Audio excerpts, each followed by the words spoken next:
Oh, this is the same day I just posted a video of Riverbend and Linden Isle, and I rode my bike over the Turnpike, so I thought you would want to see how noisy it is here. And there's that cell tower I was talking about.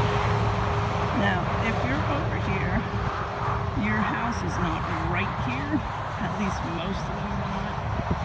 The place that I am is a bike trail behind the dog park. The dog park would be right there. There are houses up there. See that green roof? They're about to put the roof on. Use this green stuff underneath the roof. Now those are the closest that you would get to the Turnpike. I have been in some houses when we were looking over on Linden Isle that were close to the Turnpike, not this close.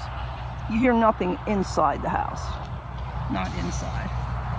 And when you go out, you just hear the normal roar of traffic, not whoosh, whoosh, whoosh, whoosh all day long, just, you know, background noise. If you're used to that, it's nothing. I wasn't used to it, and it really didn't bother me that much at all. Well, we didn't pick a house there.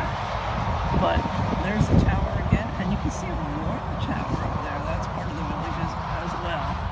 They are building new homes on the other side of the Turnpike. That's it. Oh wait, there's a lady coming. Oh no, she wants to get away. A lot of people walk their dogs.